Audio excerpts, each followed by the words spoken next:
Consciousness does not make any sense. Sights, sounds, textures, the warmth of love, the sting of sadness, the cold snap of heartbreak. Why do we experience any of it at all? We have mapped galaxies. We have measured neurons. We have trained machines to speak like us.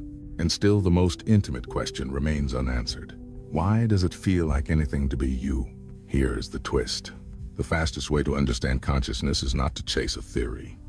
It is to watch the states you already move through every day. Waking, dreaming, deep sleep. 3 states, you know, and one constant you keep missing. Now, start with the strangest one, deep sleep. Every night you cross a border without noticing. The world dissolves. The story of you shuts off. No images, no time, no self. And yet you wake up in the morning with a quiet certainty. You know you were gone. How can you know you were not there? Unless something remained to know. This is the first crack in the ordinary view. Because if experience can disappear, but awareness is not fully erased, then consciousness is not just content. It might be the capacity to know content at all. Then comes dreaming. In dreams, consciousness becomes a world builder. Mountains appear, faces form, rules of physics change. You live entire scenes with real emotion. And the strangest part is not that dreams are strange. The strangest part is that they feel real while you are inside them. You create a universe, forget you created it, and then wander through it as a character. That should disturb you, because it proves something simple. Reality can feel solid without being independent. Now you wake. Waking life feels different. There is resistance. Consequence. A shared agreement with other people, but look closer. Your brain is not recording reality. It is rendering it. It converts signals into color, shape, depth, time. A stable interface that keeps you alive. One philosopher put it like this: perception is more like a desktop, useful icons, not the truth itself. And another warned, even when you feel certain, you might still be inside a dream. So, here is the key question. If deep sleep changes everything, if dreams change everything, if waking changes everything, what does not change? Pause. Do not answer with a thought. Just notice what is present before thought. Across all states, there is a single thread, the capacity to know, not the things you know, the knowing itself. Ancient traditions point to this with a simple instruction. You are not the stream. You are the awareness the stream appears in. This is not poetry. It is testable in your own experience. Right now, a thought arises.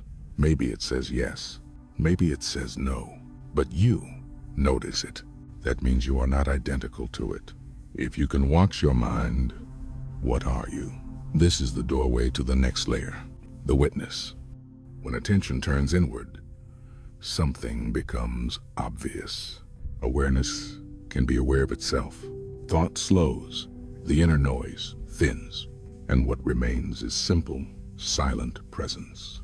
Not a blank, not a void, more like a clear space. Someone once said, you cannot find the one who is looking as an object in what is seen. In this layer, the identity shift begins. You realize the self you have been defending, the voice, the story, the tension, is an object appearing in awareness, not the owner of awareness. And then, something changes in real life. The witness does not vanish when the world returns. You can walk, speak, work, argue, laugh, but beneath it, a quiet steadiness remains. This is not numbness. It is stability. Emotions still move, but they stop defining you. Pain can arise without becoming a full identity. A wave can rise without convincing the ocean it is only a wave. This is where suffering starts to loosen, because suffering requires total identification. And identification begins to break. Then comes the final softening. The distance collapses. At first, the witness feels separate, like you are watching life from a step back.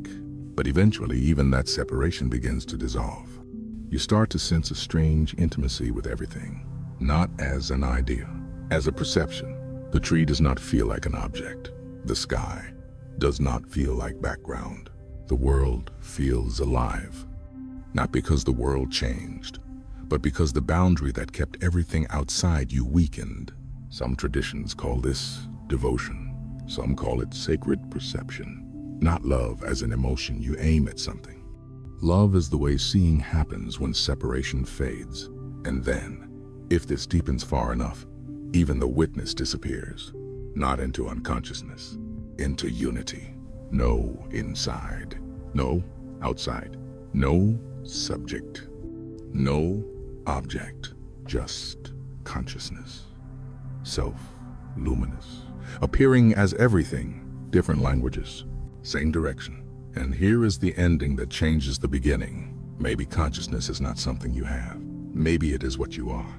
Maybe the brain is not a generator like a fire making smoke, but an instrument like a radio receiving signal.